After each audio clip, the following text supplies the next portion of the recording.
This episode was sponsored by Slate Black Industries.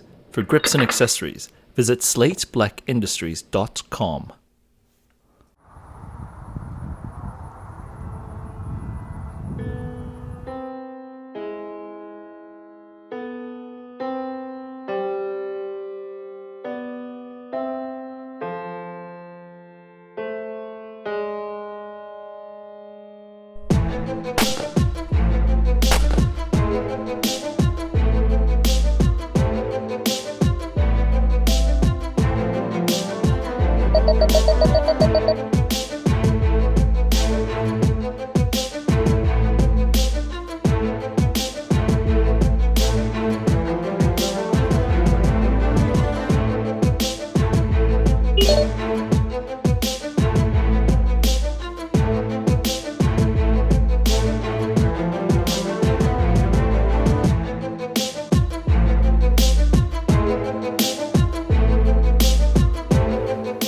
We're in a very windy and gusty environment, but the Scar is gonna slice through it.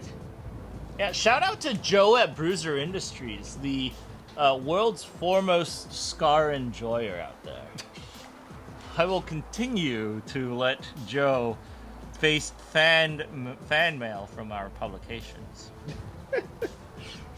All right, I'm on at 150.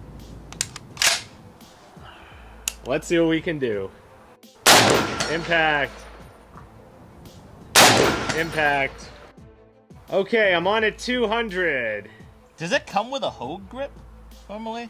I believe it does. What? Oh, military procurement at its finest. That was at the neckline. Okay, that's where I was aiming. Okay, well, it went right there. Impact center.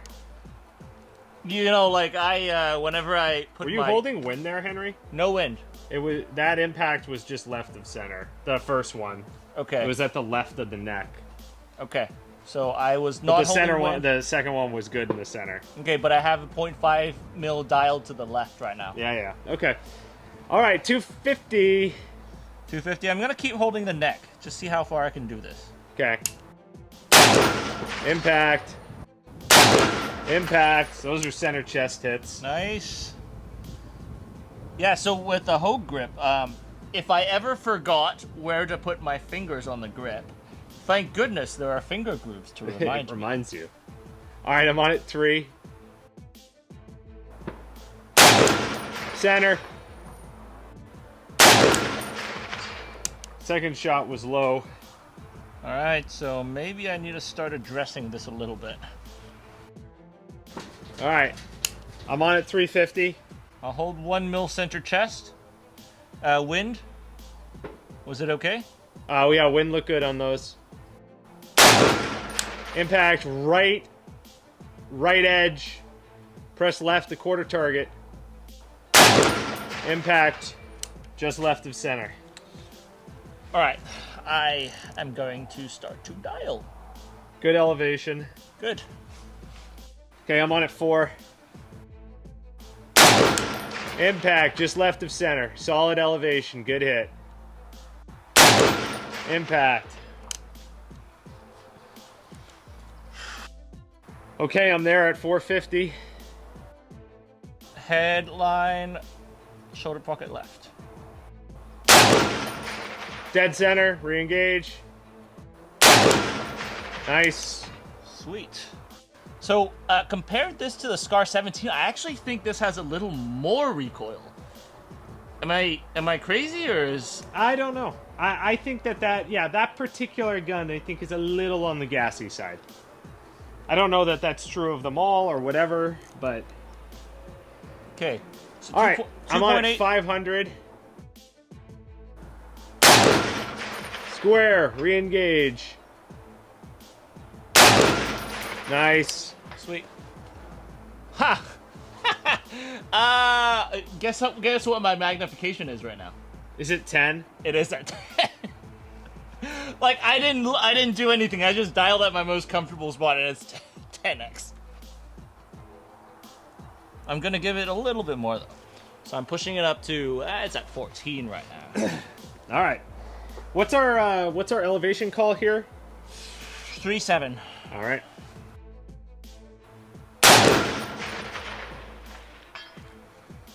Impact. I think it came in on the left side. I'm not positive. Okay. I mean, do you want another confirmation? It's cleared on this one because the DMR course, these are one shot. Oh, I always cleared. forget that that's how this works now. Yeah. Yeah, no, I mean, it was definitely a hit. Okay. Okay, I'm on at 680. Just over the top. I got it.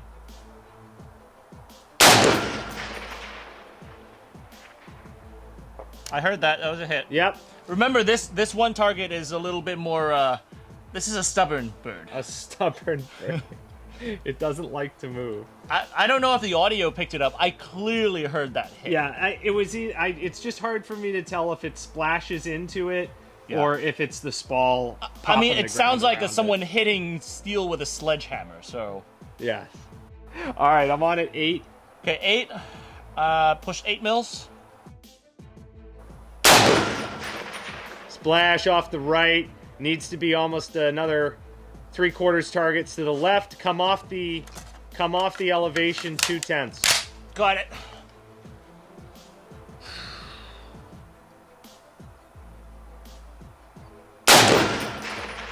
Impact. Nice, dude. That was on the left half. Okay, sick. So basically, that last shot, audience out there, you see I didn't dial. Basically, I used part of the reticle as a reference point, and then I moved it over and scored a hit. Elevation was perfect too. Yeah. Yeah, Coming so, like, down off of it. Yeah. So a lot of times, you know, like in field conditions, could I dial? Yes. Actually, if I dialed, I would have induced even more questions and variables in my hold. At that point, it's easier to just use your reticle to just move it over, use a reference point on the reticle, move it over and score the hit. Nice. If you are confident that your rifle can shoot precise enough, which I am confident in the SCAR 20's ability.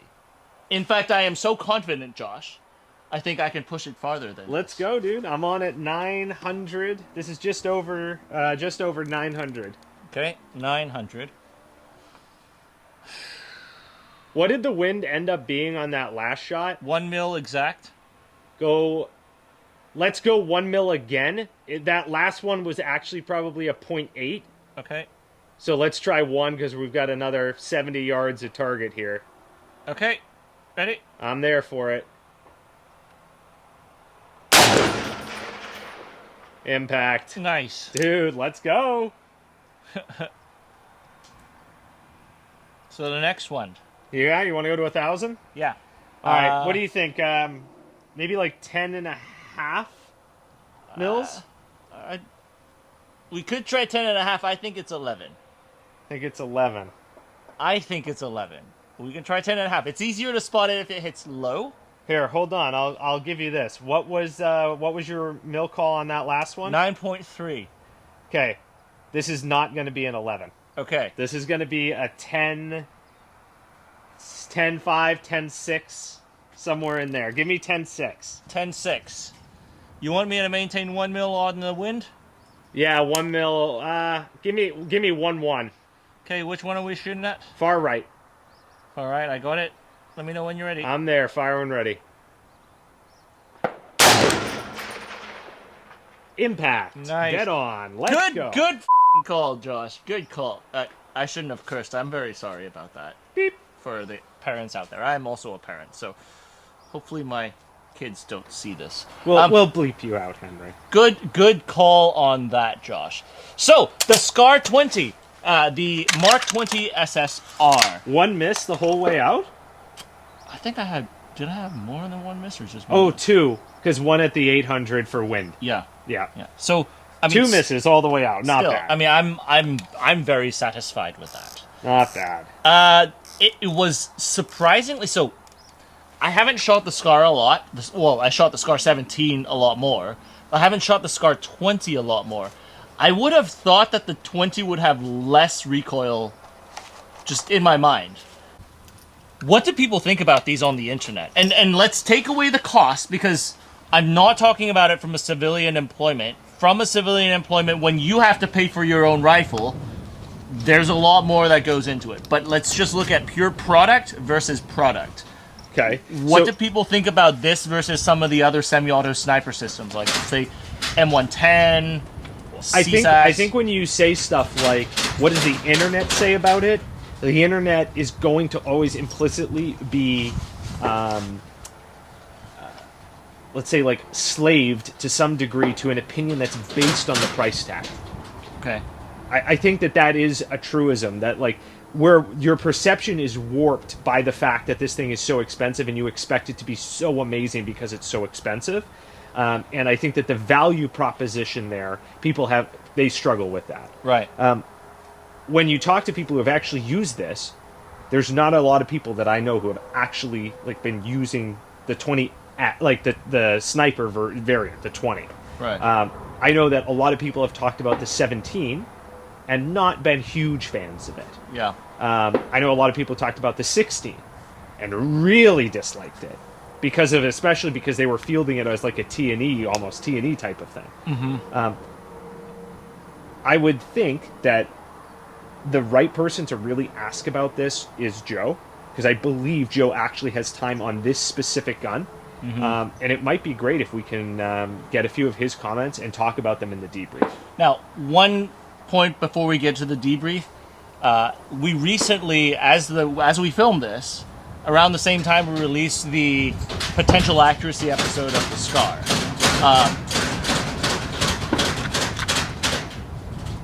There we go. So we released the potential accuracy episode of the SCAR 20, and at around the same time we released that, coincidentally, there was another YouTuber, I forget his name, he's one of the Ukrainian Armed Forces soldiers, and he was issued a SCAR 17, and he'd been using the 17 in the field quite a bit, and he actually quite likes it. Really? He uses it as a DMR. So I think there is a huge generational gap between early SCARs and current issue SCARs. And if you want to put in the US manufactured civilian SCARs, that's even more of a variation with a non-reciprocating charging handle, which, my feelings, I think that's unnecessary to turn it non-reciprocating. But it's interesting because I hear so much negative sentiment from early SEALs who were using the SCARs.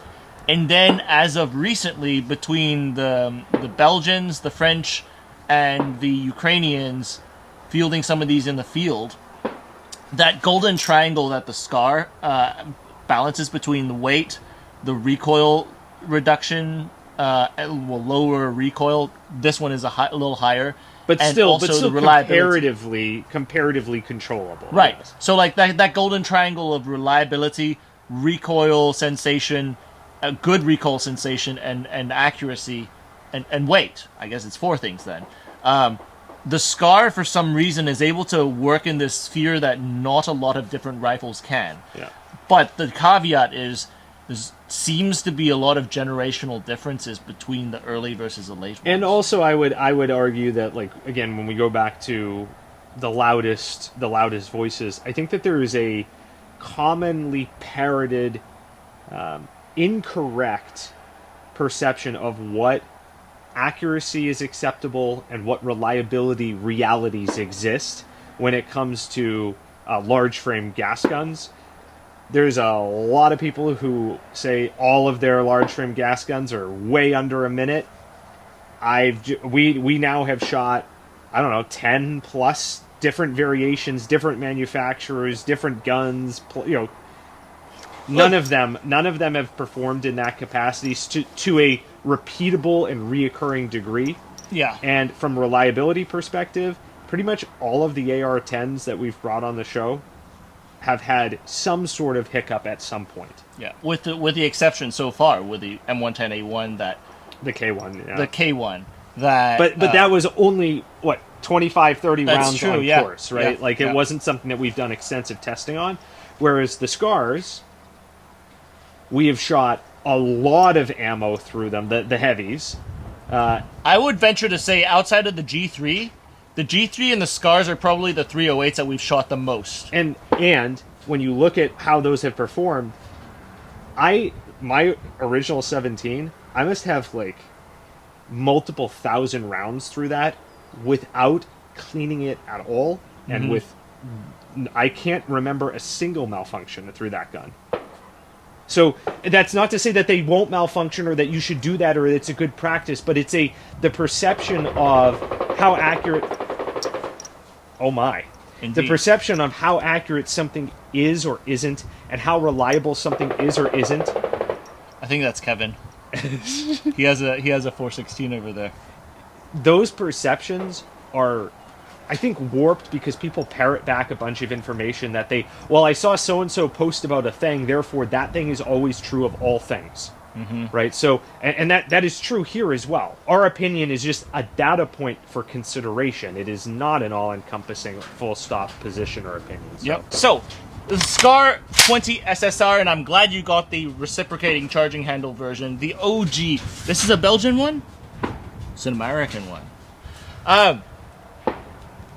I think it performed admirably. Top on the DMR list, as you would expect, though. Reliability-wise, I do not have a shred of doubt with the SCAR system. Frankly, I think this deserves far more discussion down the road in the debrief room, because this is one of those rifles that is a firestorm on the internet. So, we'll see you guys there. Ah! Hello there. I'm just here maintaining the 9-hole SCAR so that it's always ready when I need it. But did you know that the first few times we actually took the SCAR out to pattern it for accuracy, we actually had a very tough time getting any sort of decent results.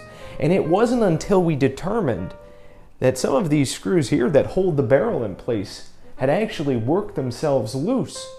But how did we get to that point? Shooting hundreds of rounds of match grade .308 ammunition and working through the problem solving required to get the SCAR functioning correctly. Well, it's due in no small part to the small but loyal community that we have over on Patreon, who support us with the financials in order to be able to go out and buy ammunition to perform these tests, as well as the emotional and intellectual support that, well, let's be honest, you all know we very much need.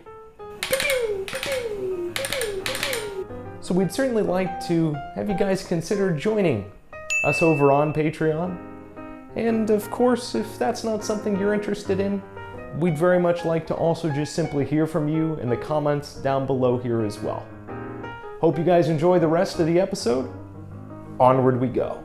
Welcome into the debrief, the SCAR 20, the Mk20 SSR, Henry. This one, I think a lot of people were excited to see us do this run. I was excited to do the run. I'm a SCAR enjoyer and myself, and I think I've sort of converted you in some capacity to be a SCAR enjoyer, right? Wouldn't you say? Yeah, no, I most certainly see the value in the SCAR. However, my heart is still beholden to the lovely the Germans. So forever this is a tug-of-war within me. But needless to say, this is a pretty impressive rifle for the semi-auto capability, the precision it puts out, but most importantly, in my opinion, as far as the one that we have, the reliability.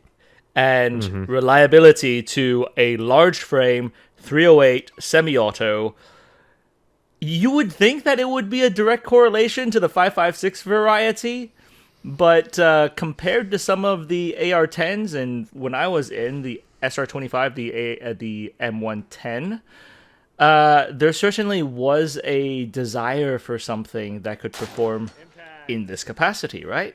I think this brings up straight away some very interesting delineations between perhaps our experience and our opinions and some of the, let's say, the loudest voices in the space who have actually used this rifle or seen it fielded en masse, and what their perceptions are of this rifle, because I think those are actually quite different.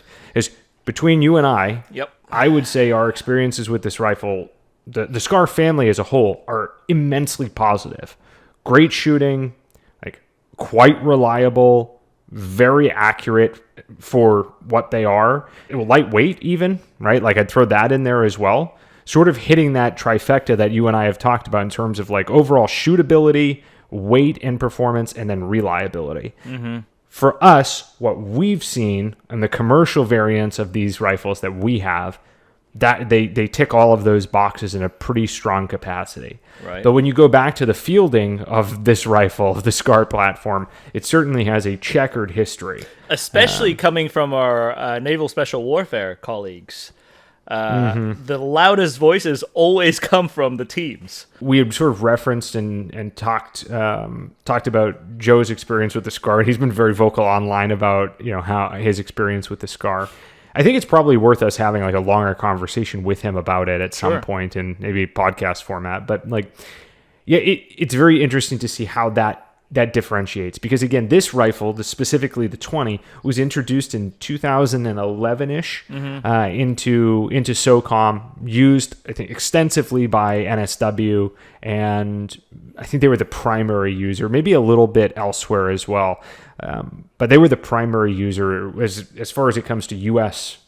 military and special forces operations. The way you kitted it out, Night Force on top of a SCAR 20 or Mark 20 SSR, which back then when it first came out, it was a purely military thing. All you SCAR 17 enjoyers, not for you civilians. It was that kind of affair. I remember when I was in Afghanistan, there's a couple famous reference photos of the SCAR Heavy.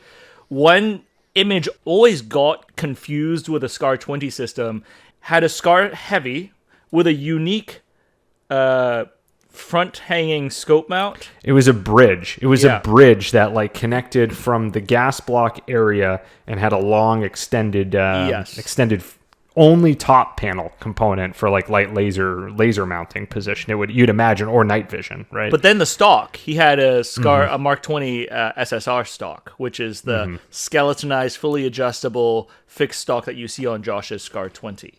I remember when that photo came out, it was one of my first exposures to that stock itself. And thinking that was, why not put a fully adjustable marksman style stock on this rifle? But why is it not a longer barrel? And then it was almost like immediately. Maybe it was already out, right? Immediately we started seeing the Mark 20 SSRs. So that was square in the era when I was a fresh butter bar going into the military. Well, let's talk really quickly about the differences then between the 17 and the 20. Okay. So you referenced the barrel straight away. So on the 20, you go from a 16-inch barrel to a 20-inch barrel. On the twist rate side of the house, these were 1 in 12 twist, although this particular one is a 1 in 10 twist. So some of the commercial ones, I believe it was the original Belgian ones were 1 in 12s when they became commercially available, but then from moving things along in the development cycle process, latter versions of this barrel were 1 in 10, which this one is, which is why we were shooting 175s. So we have the barrel, and that's different. And then we go to the receiver, and on the receiver, you have an extended receiver on the Mark 20. So the Mark 17 or SCAR 17, you have the receiver that stops at the back of the gas block, and on the 20 it extends forward an extra 5 inches or so.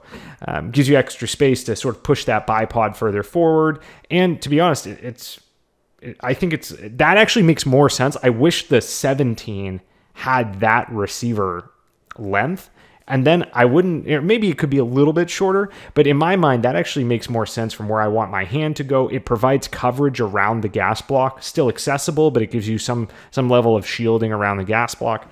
I actually like where it is on the 20 and where the receiver and how it operates in that space. And from a bipod perspective, you're sort of mounting it if you were to mount it all the way right at the front, I think that's where we have ours, it's sort of like right at the max of where an average sized person is going to be able to reach the bipod to make adjustments when you're actually trying to be in the prone position and use the bipod. Understandable, though, the 17 having a little bit less weight in the front as a battle rifle, and then the 20 wanting to give you a little bit more flexibility with kitting and shielding in the front. I mean, understandable. Yeah.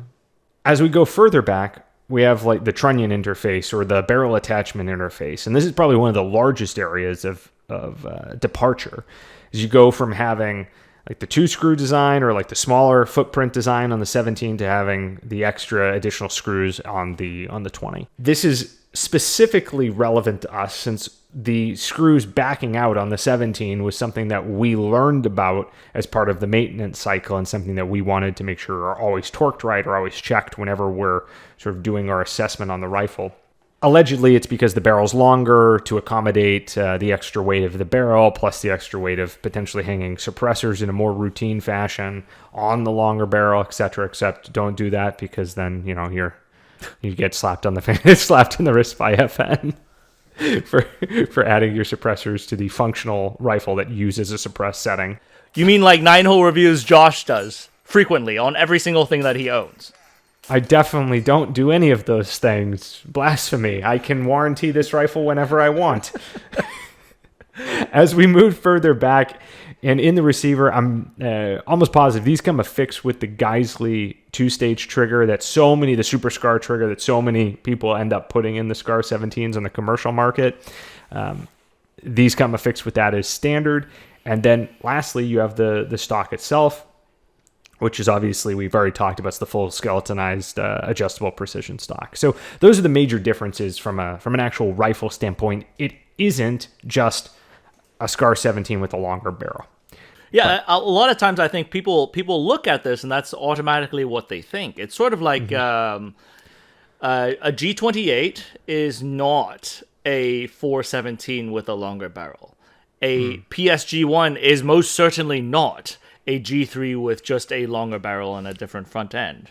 It's sometimes the interesting thing is actually the PSG1 is an apt comparison here, because as we move farther back on the rifle, and civilian side, a lot of times we only see what the SCAR 16S, 17S, and 20S.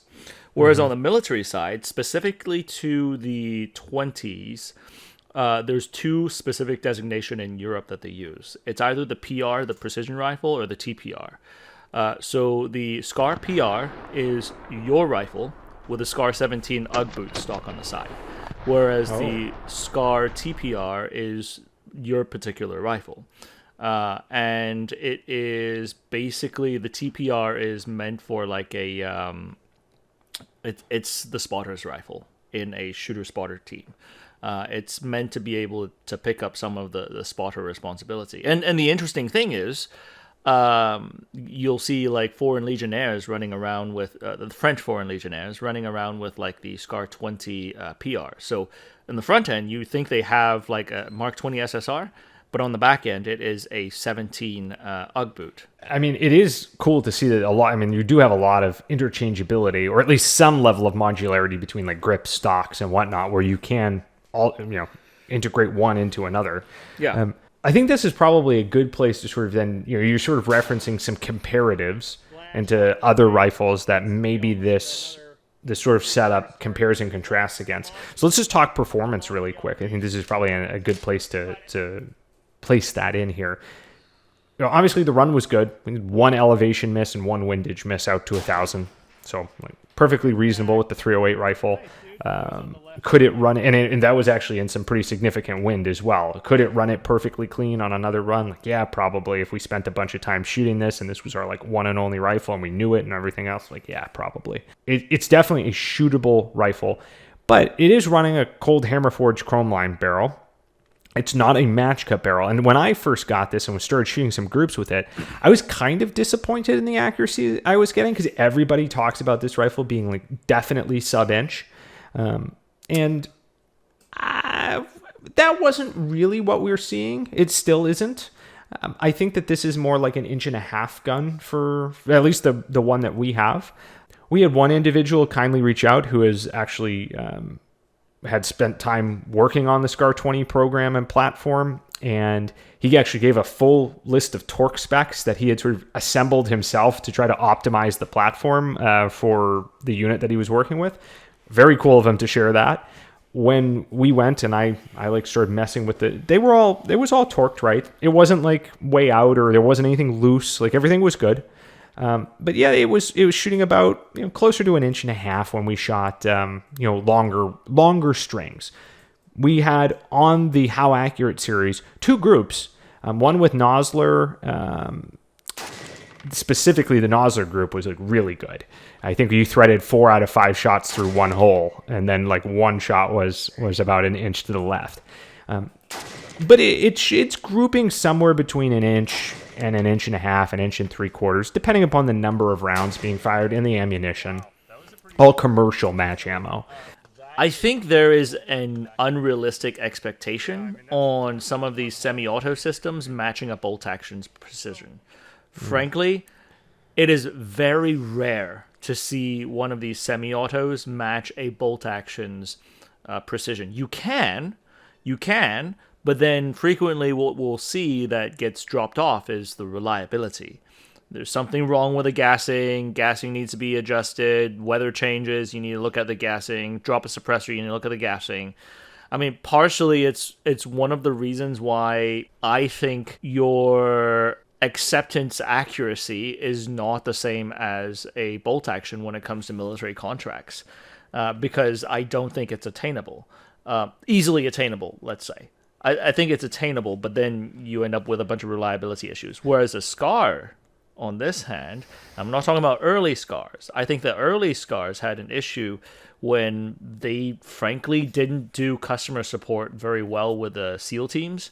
And there was I don't know, I wasn't in those programs. A lot of this is hearsay. I've heard so many stories from different team NCOs on how they tried to make things work, and FN just wasn't working with them very well as end consumer. But I think one of the biggest wake-ups to them probably was when contracts started getting dropped. And especially on the civilian market, you don't have as much of a leeway to screw up on reliability when you're selling a 3,500 jelly bean item. Oh, more than that. Okay. I mean, this one is the regular 17s. I think are 35 jelly beans. This one is 45 jelly beans. I think the SCAR system, one of the things that it shines is that it gives you an acceptable precision, which we were able to punch out to 800. But the big thing is, if you maintain it correctly, you're going to have phenomenal reliability pushing out. Now, I do have a complaint, though, specifically on the 20, not on the 17. The 20 is punchy. This one is for sure. I mean, we haven't shot a bunch of 20s, so it's hard to know. Like, you can pick up one AR, shoot it, right, and pick up another AR with equivalent specs and equivalent build, and based on the tolerances and how the gas block is done or whatever, and it's you're shooting a totally different gun, kind of sometimes. Like there are outliers and everything, but I would agree. This feels like they changed. This is not what I would imagine happened, but this is what it feels like. Mm-hmm. It feels like they took the 17, which is a very manageable recoil impulse for a 308. It actually feels really good. It's one of my favorite 308s to shoot. And on the 20, they changed nothing about the gas system or gas port size or piston or vent holes or whatever else. Like everything is the exact same. And then they added on 4 inches of barrel that increases dwell time, and then you have a punchier system. Like that's what it feels like shooting this. It's almost like they would do the same thing when they rechamber it in 6.5 Creedmoor. Oh no, Henry. We did talk a lot about reliability in the commercial space being better, but that's not exactly a great story, is it? Well, I mean, it's a point to, like, if this is your suspicion on that, I think the 6.5 Creedmoor story of the SCAR 20 most certainly points to something like that. When you look at that, and for those of you who don't know, Military Arms Channel, I mean, this is where I know it from. Maybe other people had broken this story elsewhere, but Military Arms Channel had done a video back in like 2022 where he was piercing primers with a 6.5, specifically the 6.5 SCAR 20, and then FN acknowledged that they had to replace the firing pin and bolt. Yes. Firing pin and bolt in order to accommodate a wider spectrum of commercial 6.5 ammunition, and that it was now no longer interchangeable with the 7.62 bolt, the original one in this design. So, I mean, that's probably not awesome. Like, again, who knows? I don't know how widespread this issue was, but like apparently it was relatively significant. Well, look, there's a solution to it. That's the biggest takeaway I would have there is there's a solution to it. If that happens to your 6.5 Creed SCAR 20, you'd likely send it back. Just don't put a suppressor on it yet. Shoot it before you do that. Again, I want to be careful because I wasn't part of any of that. Neither were you. Right. We don't know the full story. We don't know the full breadth of exposure. But it was like a pretty famous series of videos that he did on this subject. So at the He very wasn't least, the only you can one. go watch the whole saga, right? You can watch his entire saga on this. Yeah. So anyway, sorry, I didn't mean to like completely throw a wrench in there. Reliability for the 308 SCAR 20, the Mark 20 SSR, seems to be a theme. However, by the time 2011 rolled by, it was already way past like the 2005, 2006-ish drama of like mags not working, PMags not working, stocks breaking and stuff like that. You know, I'm talking about the 16 specifically on the PMag. I think that was just too late. Like, even if it were fixed, it was just too late. I mean, the reputation, military guys are like little sewing circles. Like, you know, you talk about good places to go eat. You talk about good places to grab a drink. You also talk about, you know, weapon systems the same way. You know, what do you trust? What don't you trust? And sometimes it just takes a while to rebuild that side of your reputation. And it seemed like that was never repaired because as far as the Army side, at the end of it, really the only users were like the Ranger Bats still using the Mark 16s. And those were just used by like the noobs. You would just have them schlep it around. We already said it, but I think we need to. It's worth reiterating. Our exposure to the SCAR has been wildly positive for the most part, but our overall sample size is still relatively small. And by that, it's a couple guns, 3-4 guns. It's not a lot. So you have to take everything here with like a large helping of salt. Even this gun, as we're talking about its performance, how it feels shooting, it being a bit punchier than what we expected based on the 17. Like that could be totally just this rifle. The accuracy, I know Ray at X-Ring had some great accuracy out of his. And I know that in talking with other people, they're saying that like, these things they can be very good. Ours didn't follow that path, or it was still very good, but it didn't follow the like, yes, definitely sub MOA with extended strings. So again, all of this, you have to take all of it and parse through some of this data, knowing that these are individual sample sizes. With all that said, Henry, I mean, very capable rifle. And I think still, when I think about where this best fits, it's at that sphere. It's a crossover sphere. And it's a nice crossover sphere because it's a lot lighter than some of its counterparts. Like the biggest competitor to this, I would say, is not the AR-10, is the 417 system. So on the civilian side would be the MR762 or the MR308. On the military side, it would be the HK417, whether it's a 20 or the 16-inch variant. Not the G28, specifically talking about the alloy receiver 417. And in that aspect, the SCAR 20 is very usable in a multi-role use, in my opinion. Yeah, it kind of mirrors that family. And on top of that, it also has a lot of both platforms are very modular, and you could switch out a lot of parts as needed. So, I mean, people may not agree. Primarily, I think would be because of the price point, but I mean, it seems to be a very capable rifle in the limited time that we've been spending on it. Last thing. This has a reciprocating charging handle. Mm-hmm. I know that's a big debate among SCAR people. I think it's a ridiculous debate. I don't care. Frankly, I prefer the reciprocating. Yeah, I mean, like, especially in a precision capacity, right? I get it on the 17, where, like, your hand placement and it can be a little bit more frustrating with where it is. When you're doing it in precision, like I don't know. There's probably some instances shooting off of certain barricades and stuff where, like, you know, you're going to limit where the rifle can be set because of that reciprocating charging handle. But, you know, I think that a lot of different platforms, if we're realistic about it, if it's not an AR that has the charging handle like nestled back behind the scope, like right next to your face, a lot of the other platforms all are still contending with some level of like, well, yeah, you have to be conscious of X, you have to be conscious of Y when you're doing these different things. So I haven't seen that to be like a major problem per se, but I guess I could see shooting off of a barricade. You know, you have to be conscious of where you're contacting. If you have it in the right side configuration, the left side, how you're positioning into certain barricades, I could see how that could play a role in a precision setup. But see, what people don't talk about the ARs though is that T handle in the back is significantly more fragile than any charging handle that's attached to the bolt or the HK style that runs in the front of the cocking tube.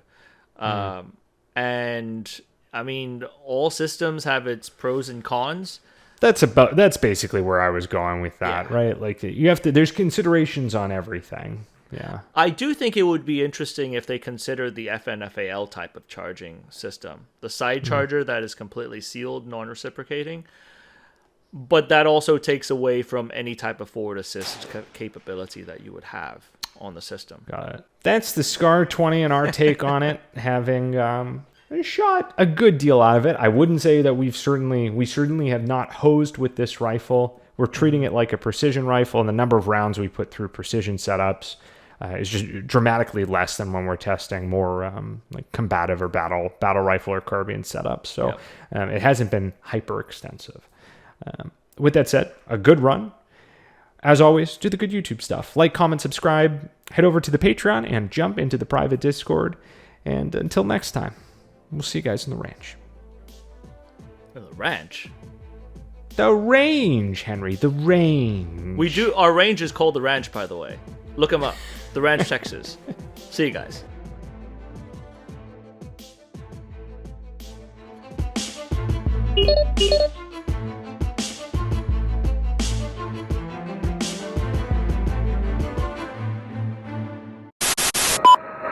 This is Joe 96, 4 Vic, 8 packs, Redcon 1, green to green. How copy, over? Joe 96, this